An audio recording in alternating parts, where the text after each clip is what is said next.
인문학을 쉽게 접할 수 있는 순서로 저는 지리, 역사, 철학, 문학 또는 예술 요 순서로 말씀을 드리는데요. 이유는 간단합니다.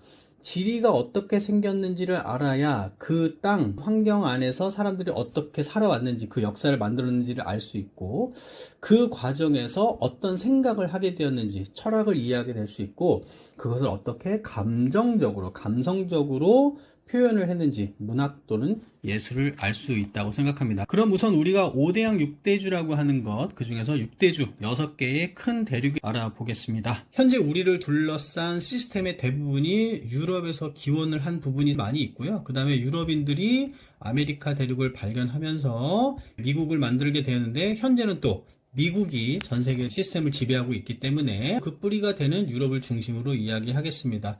참고로 이 유럽의 문명도 사실은 아시아의 서쪽, 서아시아 쪽에서 여기 메소포타미아 문명하고 이집트 문명을 통해서 에게해를 통해서 이쪽으로 건너갔는데요. 우리가 속해 있는 아시아가 있겠고 아프리카, 호주와 뉴질랜드를 포함한 오세아니아 이렇게 있다고 보시면 되겠습니다. 세부적으로 보겠습니다. 여길 보시면은 유럽 땅은 작아 보이지만은 동서남북으로 나눠져 있고요. 보통은 간단하게 가운데를 쭉 잘라서 과거에 미국의 지원을 받았던 그래서 민주주의와 자본주의가 발달한 서유럽 여기는 부자 나라가 되겠고요. 그리고 러시아의 공산주의를 받아들였던 동유럽 같은 경우는 상대적으로 경제적으로는 가난한 나라라고 볼 수 있겠습니다. 남유럽이라고 우리가 보통 얘기하면은 여기 지중해와 가까운 날씨가 참 좋은 농작물도 잘 자라고 환경이 좋은 남유럽이 있고요. 복지, 행복으로 유명한 북유럽 국가들이 있다 보시면 되겠습니다. 유럽을 얘기할 때는 아무래도 북아프리카를 이렇게 하나의 세트로 보는 경우가 많습니다. 이유는 여기 밑에가 사하라 사막이 있어요. 그래서 이쪽 위쪽으로는 유럽하고 여러 가지 형태로 문화적인 교류나 또는 식민지화나 이루어졌다라고 보시면 되겠습니다. 우리가 속해 있는 아시아로 넘어오면은요, 여기 우리나라가 있죠. 아시아를 이렇게 말을 할 수가 있는데 이 중에서 한중일, 한국, 중국, 일본이 동북 쪽에 있기 때문에 동북아시아다라고 부르고요. 그 다음에 인도와 파키스탄을 이렇게 묶어서 본다면 이쪽은 남쪽, 남아시아. 중앙아시아는요, 우리가 보통 스탄이라고 하는 데 있어요. 키르기즈스탄, 타지키스탄, 아프가니스탄. 이 스탄이라는 단어가 랜드, 땅이란 뜻이에요. 그래서 여기가 중앙아시아인데 여기가 유목민들, 즉 말 타고 다니거나 아니면 생존력이 강하거나 이런 사람들이에요. 대표적인 사례가 몽골, 칭기스칸의 몽골 제국을 생각해 보면 되겠습니다. 재밌는 지역이 하나 있는데요. 여기는 터키고요. 여기는 사우디아라비아고 우리가 보통 아랍 또는 중동이라고 부르는 여러 국가들이 있는데 아시아의 기준에서 보면은 서쪽이니까 서아시아라고 부를 수 있겠죠.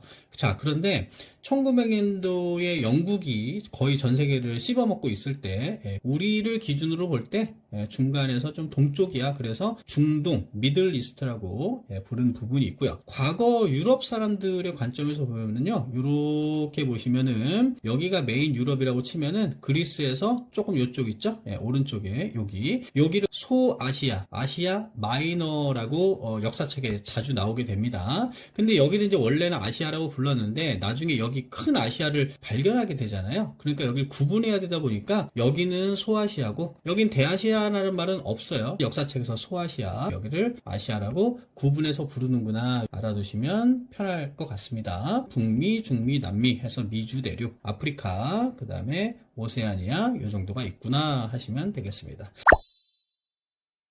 대양으로 넘어가 보겠습니다. 큰 바다죠. 아주 간단합니다. 북극과 남극의 바다가 있고 우리나라를 중심으로 한 태평양이 있고요. 대서양이 상당히 중요한 역할을 하는데 15세기 언저리에 여기 이슬람 문명권이 아주 힘이 세져요. 근데 문제가 유럽 문명권에서는 중국이나 인도의 향신료부터 해서 여러 가지 좋은 물건들을 이렇게 공수해 오고 있었단 말이에요. 근데 이슬람 문명권이 딱 막다 보니까 이게 모든 게 막히게 되죠. 그래서 마침 그때 당시에 여기 스페인과 포르투갈인데 여기에서 안 되겠다. 인도를 어떻게든 찾아가는 방법을 찾자 그래서 여기 아프리카 항로를 개척을 하게 되고요. 원래는 대서양이 너무 넓어가지고 여기 가면 그냥 빠져 죽어. 이렇게 무섭게만 생각을 했었는데 콜럼버스가 미주 대륙을 발견하게 됩니다. 원래는 인도를 발견하려고 했는데 여기 미주 대륙을 발견하게 된 거예요. 여기를 도착해서 인도 이괴권이 생각해서 여기 원래 원주민들을 인디언이라고 부른 거죠. 대양을 봤다면 바다섬 제도를 보도록 할게요.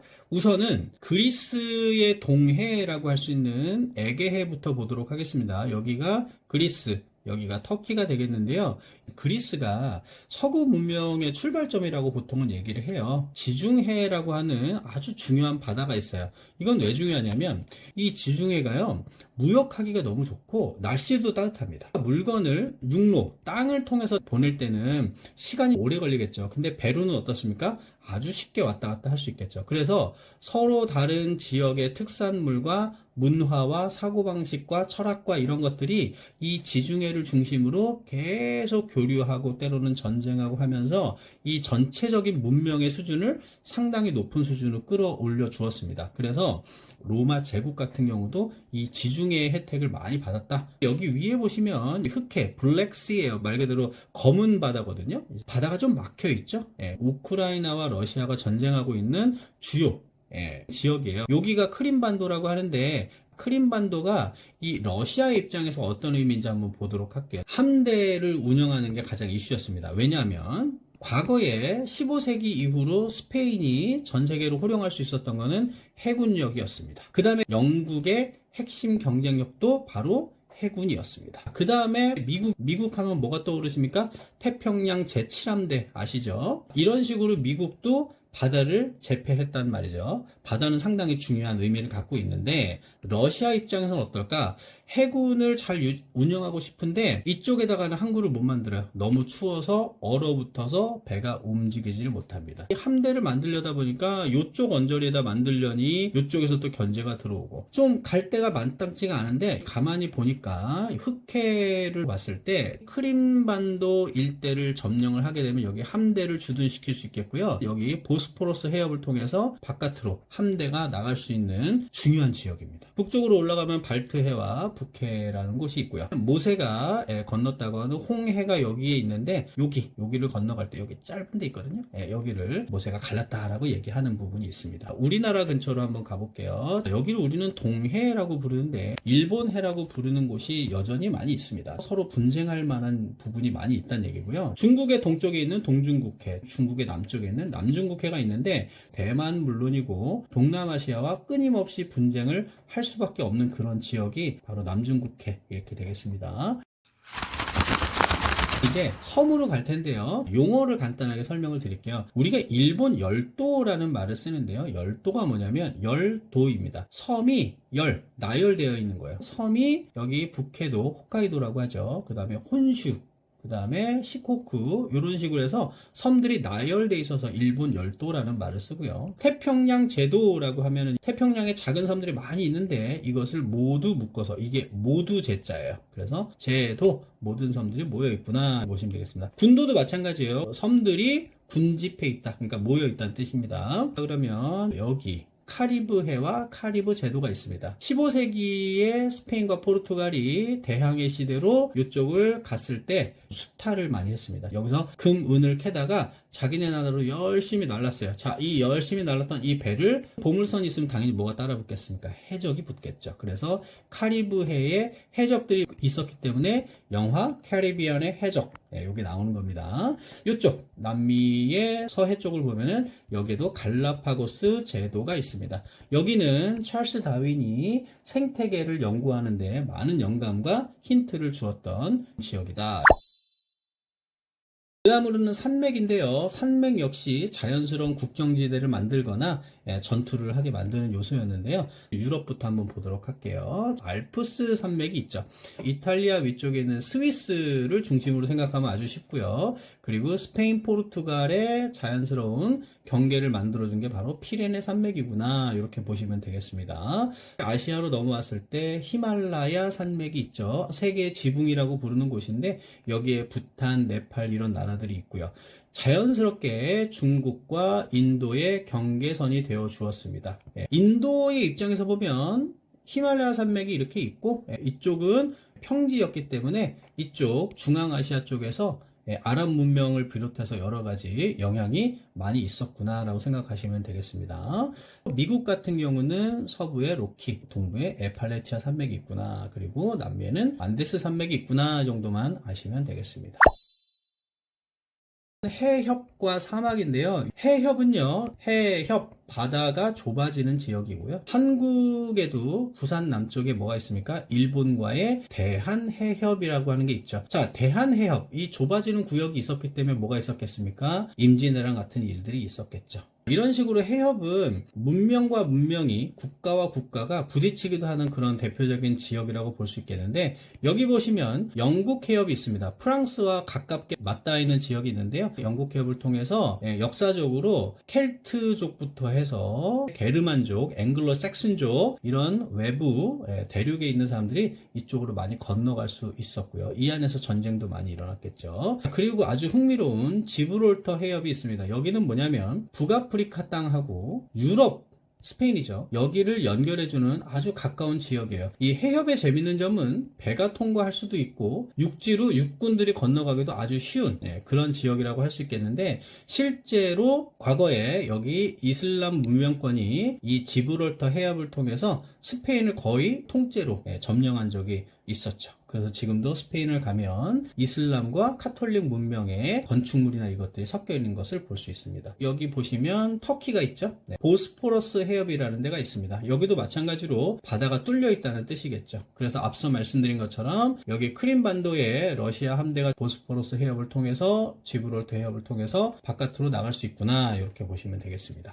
여기 페르시아만이 있죠. 이란이 과거에 페르시아 제국이었기 때문에 여기를 우리가 페르시아만이다 부르고 있고요. 여기 호르무즈 해협 같은 경우도 여기 석유나 이런 것들이 나올 때 여기 호르무즈 해협을 통해서 나오기 때문에 이란에서 우리 통행료 받겠다, 이런 식으로 해서 이슈가 되는 부분이 있고요. 운하는 뭐냐면 이쪽 지역의 물건들이 이 아시아 쪽으로 만약에 넘어오겠다 그러면 돌아가야 되잖아요. 너무 비효율적이죠. 이걸 어떻게 해결할 수 있을까? 그 방법은 여기를 살짝 뚫어주는 거죠. 여기를 뚫어가지고 배가 이쪽으로 넘어올 수 있게 만들어준 거예요. 말라카 해협을 통해서 이렇게 우리나라로 석유나 중요한 물자들이 오가게 되는데요. 수에즈 운하를 뚫은 덕분에 물건이 오고 있는데 소말리아 해적이 있는 거고, 소탕하기 위해서 우리나라 청해부대가 이 아덴만에 주둔하면서 우리 상선들을 지켜주고 있다. 말레이시아의 말라카 해협도 상당히 중요한 위치를 차지하고 있습니다. 중국의 정책이 이렇게 중요한 항로들을 지배하기 위한 정책을 오랫동안 펼쳐온 게 1대1로라고 하는 정책이라고 보시면 되겠습니다.